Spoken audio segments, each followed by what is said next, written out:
விவசாய நண்பர்கள் அனைவருக்கும் வணக்கம். நண்பர் ஒருத்தர் பார்த்துருந்தீங்கன்னா, இந்த ஸ்ப்ரேயரோட ஓரிங்களை எப்படி செட் பண்ணுறதுன்னு டீட்டெயிலாக சொல்லுங்கள் அப்படின்னு கேட்டிருந்தாரு. நம்ம இந்த வீடியோவில் அந்த ஓரிங்களை எப்படி டீட்டெயிலாக செட் பண்ணுறதுன்னு பார்க்க போகிறோம். வாங்க வீடியோக்குள்ளே போகலாம்.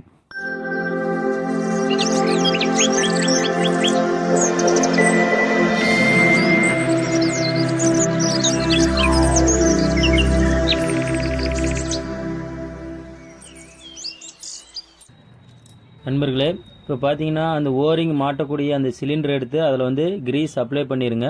கிரீஸ் அப்ளை பண்ணால் தான் அந்த ஓரிங் ஃப்ரீயாக இருக்கும். இது பேஸ் ரிங்கு இந்த ஒயிட் கலரில் இருக்குது, நைலானில் வரும். அந்த பிளெயினாக இருக்கிறது உள்ளேயும் குமிழாக இருக்கிறது மேலேயும் வரணும். இது பார்த்தீங்கன்னா இதுதான் வி பேக்கிங் சொல்லுவாங்க. இது அந்த குழியாக இருக்கிறது உள்ளே போகணும், அந்த குமிழாக இருக்கிறது மேலே வரணும். 2 வி பேக்கிங் வரும். 2 வி பேக்கிங் போட்டுக்காங்க. பாருங்கள், அந்த குழியாக இருக்கிறது உள்ளே போகணும். அடுத்து கிரீஸ் ரிங்கு பாருங்கள், இதுதான் கிரீஸ் ரிங்கு. ஹோல்ஸாக இருக்கும். அது கிரீஸ் ரிங்கு. அந்த காடி இருக்கிறது அந்த குழியாக இருக்கிறது உள்ளே போகணும்.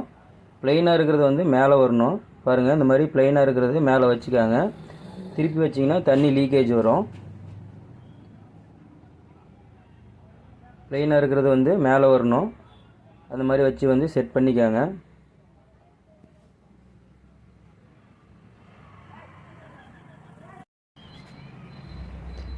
நண்பர்களே, இதான் பார்த்தீங்கன்னா கிளாண்டு.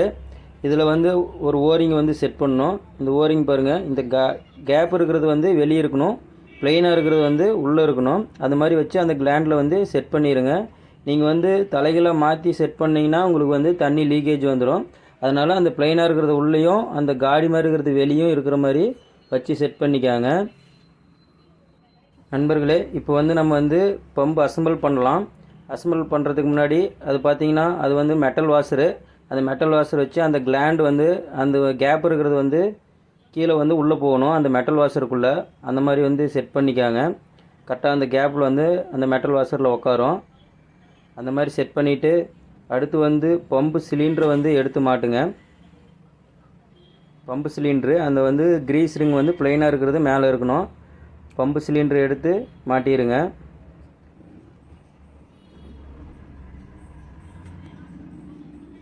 பம்பு சிலிண்டர் மாட்டிட்டு அடுத்து valve assembly.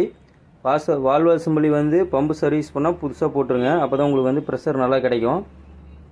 Valve assembly set பண்ணிவிட்டு அந்த சக்ஷன் சேம்பர்னு சொல்லுவாங்க, அது எடுத்து மாட்டிடுங்க. மாட்டிட்டு 2 போல்ட்டு போட்டு டைட் வச்சுருங்க. நம்ம டைட் வச்சிங்கன்னா உடஞ்சிரும். ஓரளவுக்கு கை டைட்டு மட்டும் வைங்க. நம்ம ஹெவி டைட்டு வைக்கக்கூடாது. ஹெவி டைட் வச்சிங்கன்னா உங்களுக்கு அதெல்லாம் மண் இரும்பு, அதனால் அது உடஞ்சிரும். கை டைட்டு மட்டும் வைங்க. அதேமாரி இந்த பக்கமும் மெட்டல் வாஷர் போட்டு கிளாண்ட் எடுத்து வச்சு பம்பு சிலிண்டர் மாட்டிடுங்க. மெட்டல் வாஷர் போட்டாச்சு. கிளாண்ட் வாஷர் எடுத்து மாட்டிட்டு அடுத்து பம்பு சிலிண்டர் எடுத்து மாட்டிடுங்க. நண்பர்களே, உங்களுக்கு ஏதாவது டவுட் இருந்தால் எனக்கு கமெண்ட் பண்ணுங்கள். நான் உங்களுக்கு சொல்கிறேன். அப்படி இல்லைன்னா என் நம்பருக்கு கால் பண்ணுங்கள். நான் உங்களுக்கு உங்கள் டவுட்டு கிளியர் பண்ணுறேன். வால்வ் அசம்பிளி மறந்துடாதீங்க. வால்வ் அசம்பிளி 4 வால்வ் அசம்பிளி வைக்கணும்.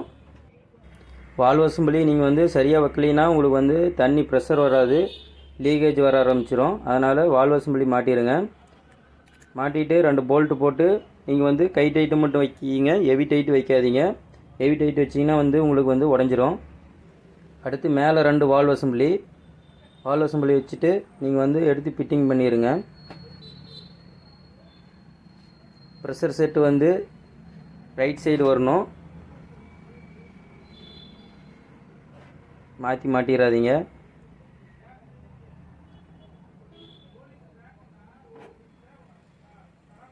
இது அவுட்புட் வெளியே வர மாதிரி வச்சு மாட்டிடுங்க. நண்பரே, உங்களுக்கு இந்த ஸ்ப்ரேயரில் ஏதாவது டவுட் இருந்தால் எனக்கு கமெண்ட் பண்ணுங்கள். அல்லது என் நம்பருக்கு கால் பண்ணுங்கள். உங்களுக்கு நான் கிளியர் பண்ணுறேன். நெக்ஸ்ட் வீடியோவில் நான் இந்த TU26 கன் ஸ்ப்ரேயர் எப்படி மெயின்டைன் பண்ணுறது, இதனுடைய மெயின்டெனன்ஸ் பற்றி நான் ஃபுல் வீடியோ போடுறேன். தொடர்ந்து நமது சேனலை ஃபாலோ பண்ணுங்கள் நண்பர்களே.